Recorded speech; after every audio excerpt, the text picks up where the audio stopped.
For the last 3 weeks here in Alaska, this junkyard has been our home. And that's not going to change for at least a couple more weeks.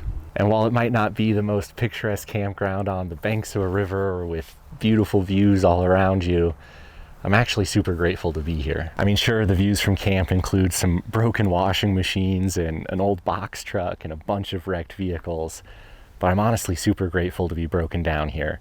The shop that towed me back into town has been absolutely incredible to work with, not only letting me camp here in their junkyard, but letting me run shore power to keep the truck systems running and letting me use their bathroom. And without those things, the situation would be a lot more dire. I'd probably have to be put up in a hotel or something like that while the truck was broken down if it wasn't for their hospitality. I guess when you're overlanding full-time in a 32-year-old truck, not every campsite is going to be picturesque, and breakdowns are going to happen. I just didn't expect my first breakdown to be this bad. 3 weeks ago, I was on the Taylor Highway, heading for Dawson City and the start of the Dempster to reach my goal of hitting the Arctic Ocean, until the unthinkable happened. And instead of a long drive north, I ended up on a very expensive tow truck coming back to town. To start unraveling the mystery of what was going on with my motor, the first thing I did when I got to town was pull the spark plugs and run a compression test. Those numbers were all over the place and quite honestly just left me with more questions than answers. So the next step in this diagnostic process was to drop the oil pan, and that's when my worst fears were realized. Draining the oil before dropping the pan was actually the first indication that something pretty major was going on. With all the metallic flakes that were in that oil, it was glistening like a disco ball, which is never what you want your motor oil to look like. And then dropping the pan just confirmed that. They were big chunks and thin, worn down pieces of metal, and it was clear that I lost a rod bearing. Then looking up into the motor from underneath at the crank and everything, the first cylinder was totally burnt up. So I lost a rod bearing on that first cylinder. It got super heated, super hot. The rod itself bent, and there was damage to the piston sleeve and to the block itself. Seeing the extent of the damage made it immediately obvious that this was not going to be a quick, easy, or cheap repair to get back on the road. Understanding the extent of the damage here pretty quickly narrowed down my field of available options to get back on the road. With damage to the block and the crank, you're either stripping everything down and sending parts out to a machine shop, or you're finding a used short block or long block or a remanufactured block to throw in here. And a lot of people may think that this is the perfect opportunity to do an LS swap or throw a 1HZ in, something that's more powerful and less thirsty than the 3F. But being in remote Alaska and trying to get out of here before winter fully sets in, I feel like that's just asking for more problems than it's worth.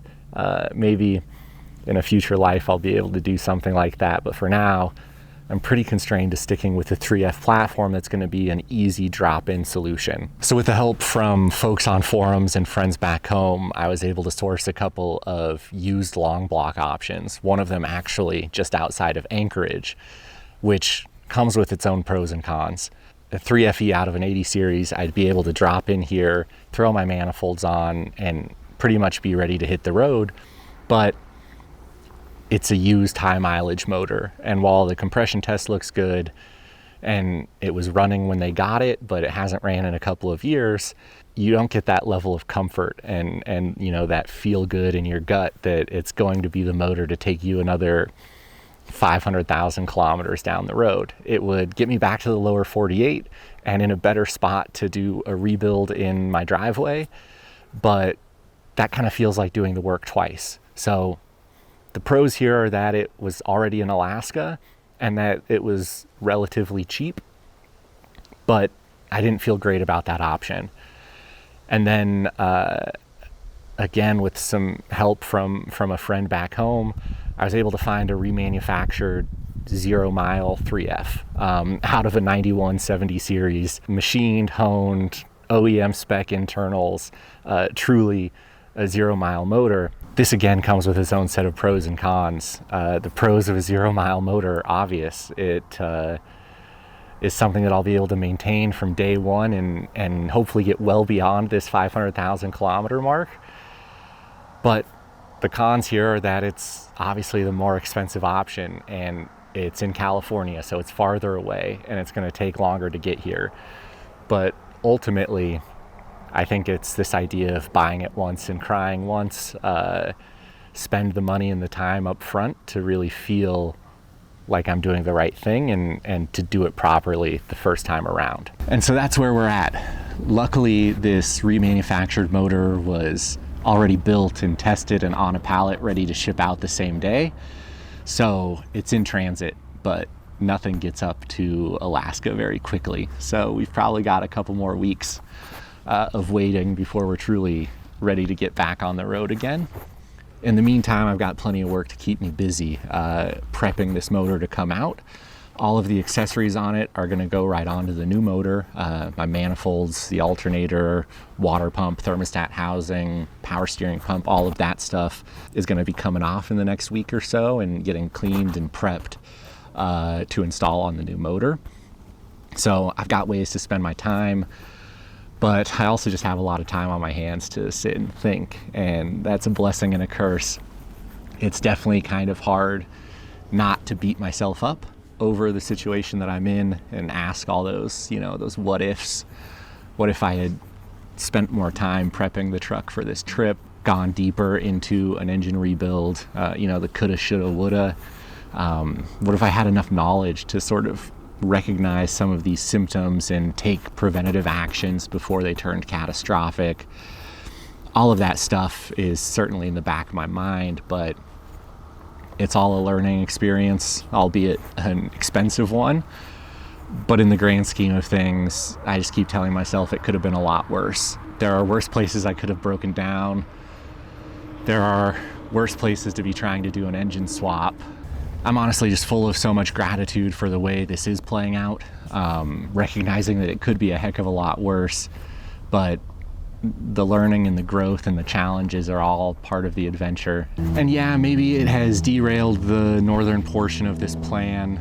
We've certainly missed our window to get to the Arctic Ocean, so that'll have to be something that happens later on in the future.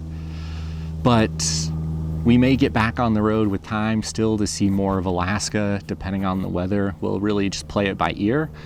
And I think that's part of an adventure like this. We're gonna make the most of it no matter what. And through it all, I can't tell you how much the support of this community means to me. So many of you have reached out in comments or via DM or something like that to just check in and see how things are going. And I appreciate each and every one of you. And there's even been a number of you that have reached out and asked about ways to further support this trip that I'm on and what I'm doing here with the channel. And so it's all new to me, but I've gone ahead and opened up channel memberships here on YouTube, which hopefully is an opportunity for me to provide even more value to those of you who choose to join up in that form. Obviously no obligation. I'm going to keep bringing you along at every step of the way, with or without the channel memberships. And I've also just got my website back online with a merch store that is going to have a lot more coming to it here shortly, but we've got stickers and shirts and hats and camp mugs and things like that. And so if you feel so inclined and want to help the financial recovery from this unexpected engine swap, those options are available. But with or without it, I appreciate each and every single one of you for being here. And we'll be back on the road soon, no matter what. So until next time, get out and explore somewhere.